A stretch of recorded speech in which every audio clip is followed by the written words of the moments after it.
All right, good evening and welcome to the program The Law of the People and Governance here on Spectrum Television. My name is Rachel David White.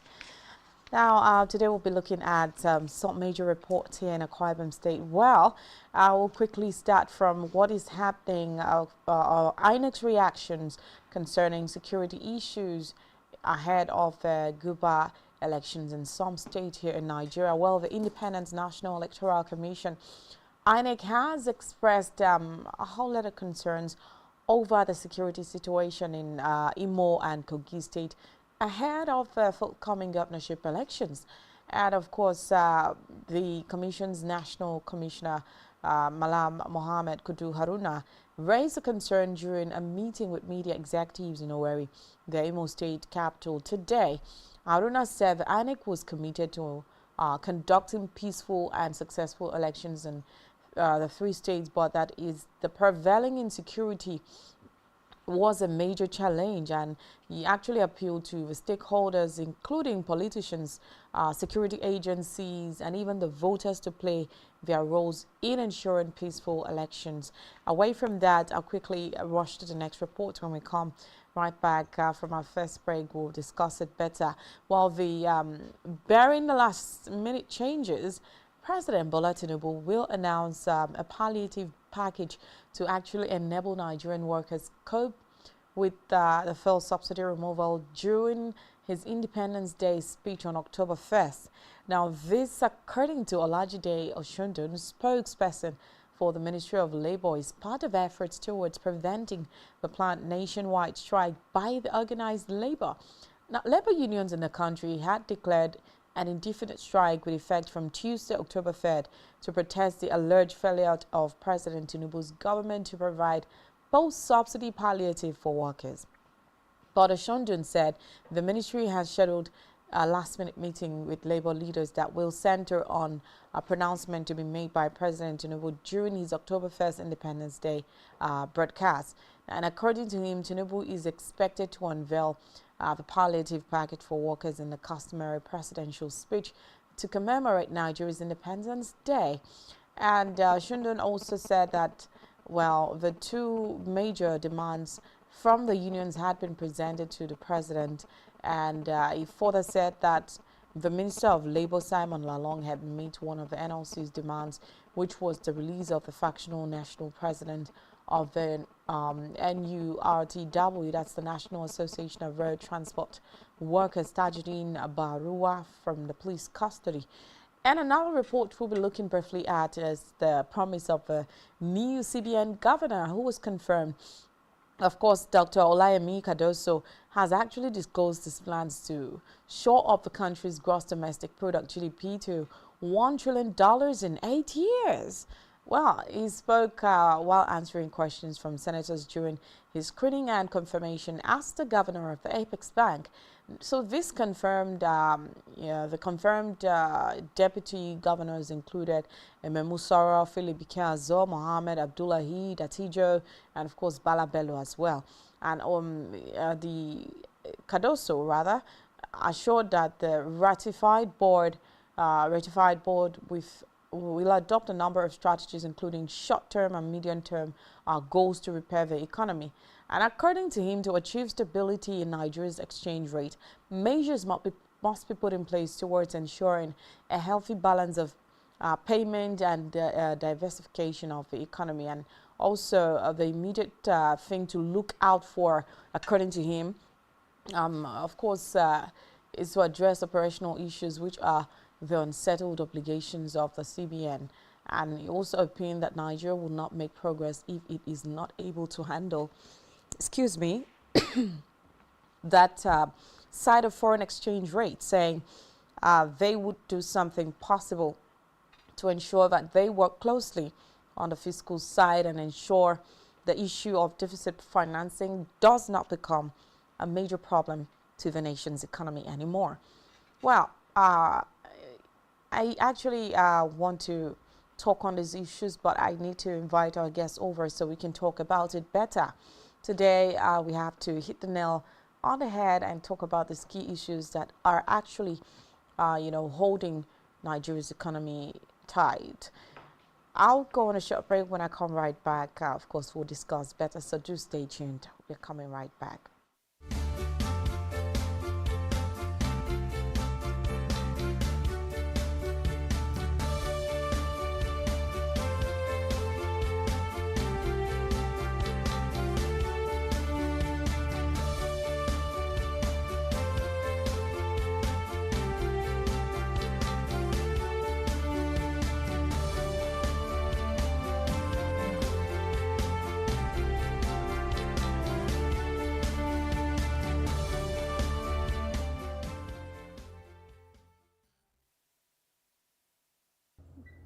So, in the spirit of the Independence Day celebration, and to demonstrate our resolve for a truly independent Nigeria, to take our destinies in our own hands and rescue our nation.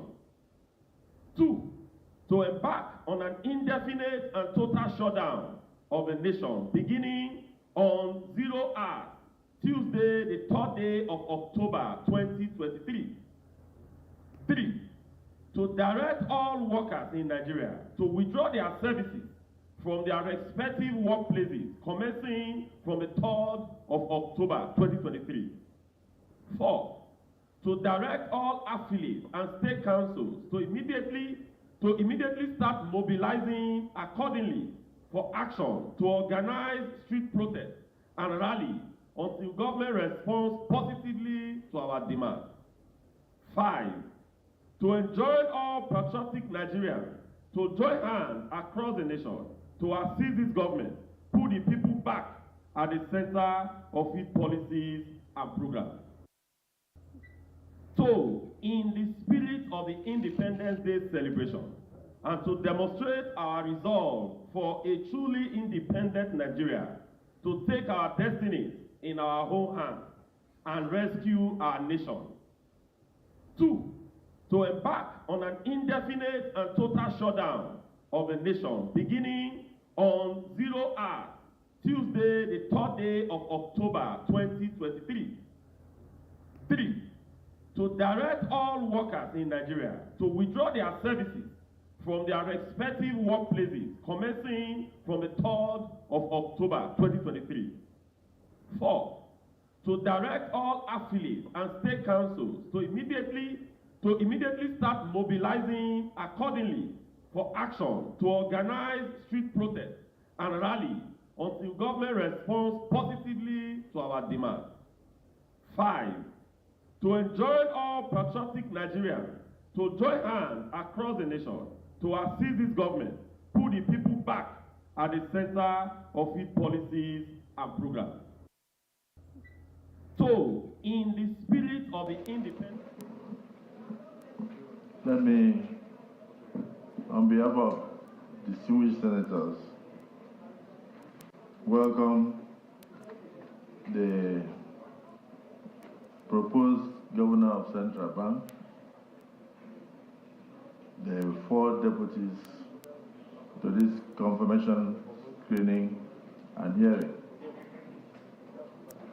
It is not usual for the Senate to read the correspondence from Mr. President on the same day and take the nomination screening on the same day.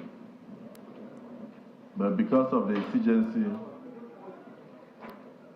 and the very crucial role that the Central Bank plays in the lives of all Nigerians, and particularly as the regulator of the Nigerian economy, we decided that with the information of the emergency resignation from office of the governor of Central Bank and the 4 deputies, we cannot allow a vacuum. So the Senate has to resume today to try to sort this out for the interest of all Nigerians and for the benefit of all Africans. So you are welcome.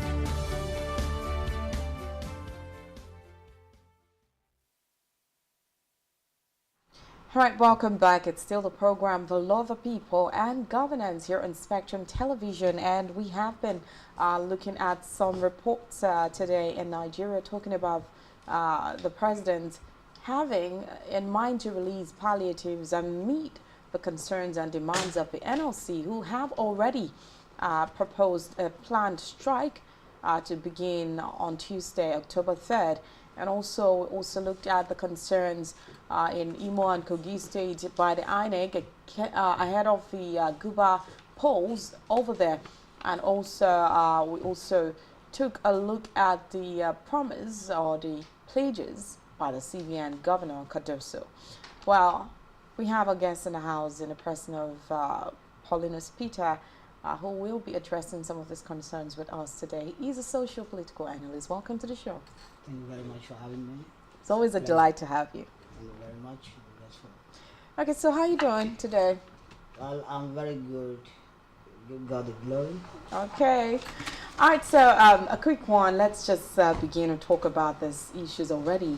The first one I'd like us to look at is the concerns of the INEC Independent Electoral Commission over there in Kogi and Imo ahead of the Guba polls, talking about security concerns and the security challenges that have been prevailing in that particular part of the nation. What do you think? I mean, this is a body that conducted elections that Nigerians, or would I say some Nigerians, are yet to recover from.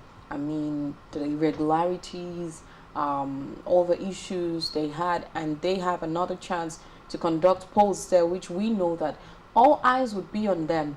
I mean, trying to check if they are able to bypass these irregularities and do a better thing this time. Well, to the best of my knowledge, I want to believe that the elections that are coming forth are likely to be better.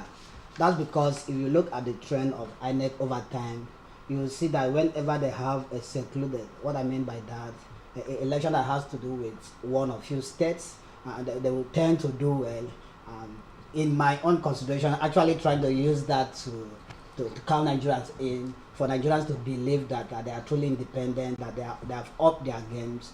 So to that very aspect, I want to believe that they will follow their normal trend, trying to convince Nigerians. I don't get when you say normal trend. I mean, are you talking about the fact that the IRF portal may not, or results may not be uploaded on time, or issue of thuggery, snatching of ballot boxes, or materials not being enough, or ad hoc staffs not being trained, or all of that?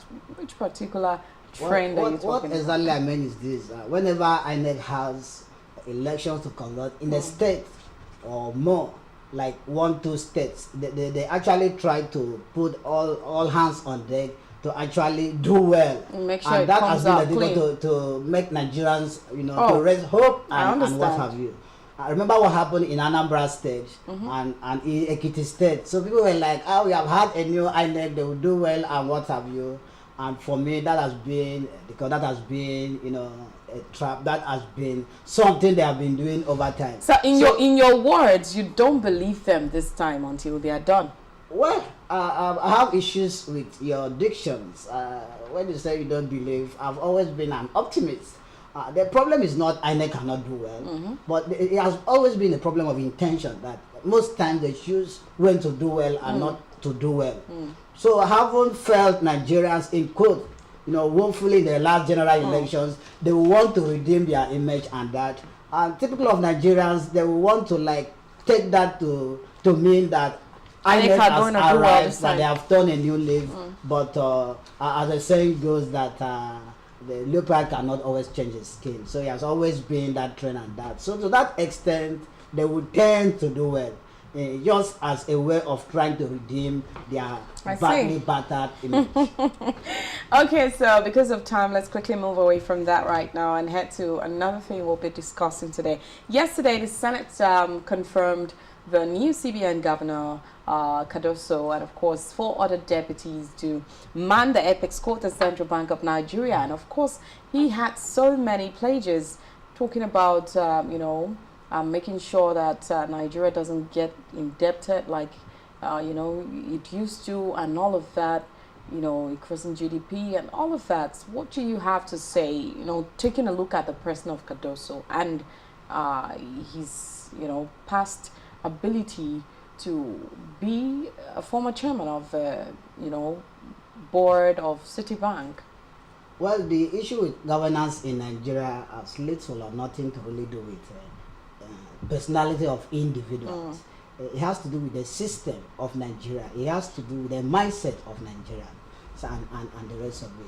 So for me, it's not always enough, to have some polished statements, some polished, setting of goals and what have you. So we are at the point where Nigeria actually wants to see actions. Nigeria wants to see where the government officials will not just talk, but they will walk the talk. So for me, there is nothing to celebrate about. There is nothing to applaud about. But all what we should do is to urge, because it's a matter of responsibility, it's a matter of obligations, is to urge the new governor of the central bank to live up to expectations, to do what is right, and so that the country can actually get out of wood, because we cannot actually continue the way it is. It is all glaring, you can attest to the fact that Nigeria needs help very direly, and the rest of it. So the governor of the new central bank, if I were to be him, I would spend the time of talking and actually allow my actions to do the talking. Yeah, talking about that, I noticed something about him. He's not a man of many words. So, I was arguing with my colleague yesterday. It could be that why he's not a man of many words is because he would love to put it into action and let action speak. And then you also talked about personality having nothing to do with governance in Nigeria. Let me ask the question. For example, what example can I use? Personality not having much to do with governance. Let's say, you have a person who is not experienced on sit, or who has bad records. Do you think, and that person is being given, a particular sector, not just any kind of sector, a very peculiar, specific, very, very, very important and fragile aspect of, the nation's economy to man? Don't you think that his personality may rub off on, whatever he comes out, the outcome? Well, when I made some statements, I made them on the ground, or on the knowledge that Nigerian has never been destitute of human resources. In fact, the president has even lent credence to that in his recent outing to the UN, that the problem of Nigeria is not human resources, that the problem of Nigeria is that of leadership. So we have not been having the issue of not having experienced hands and the rest of it. But the problem we have been having has been that of political will, has been that of doing what should be done. That's why for me, it's not yet time for us to begin to celebrate the personalities of these individuals and that. Let us wait and see what stock they have in them and how they can actually walk the talk and all that. Don't forget that the immediate past governor of Central Bank was also from the commercial banking background. At a point, he was the MD of Zenith Bank, and people thought that ordinarily, I haven't seen it all, having been a player in the system for a long time, having risen to that peak of career, that he should actually bring that experience to bear. But as soon as they get there, the issue of selfishness, the issue of not following the stipulation of the laws has always played out, and that has been the bane and the problem of Nigeria. So I want to believe that the new governor of the central bank should actually do things differently, because we cannot continue to do things the same old way and expect a different result.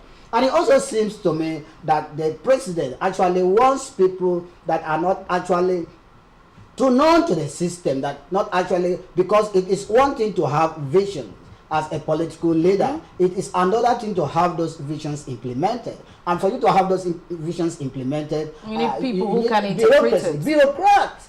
That's where the civil servant and the public servants come in. So it seems, if you look at the actions of the president trying to bring in fresh hands, freshers, it seems he does not want people that will actually twist him or actually using the system to frustrate his dreams and aspirations and yearnings for the country. So let's just be hopeful that the governor of the central bank would actually be willing and able to interpret the visions of the president in line with the guidelines of the CBN to actually get the country out of the wood that we have presently found ourselves. Okay, thank you so much, Paulinus Peter. At this point, I love to ask another question, but we have another issue to treat, so we can meet up with time. But before then, we'll go on a short break. When we come right back, the show still continues, so do stay tuned. We are coming right back.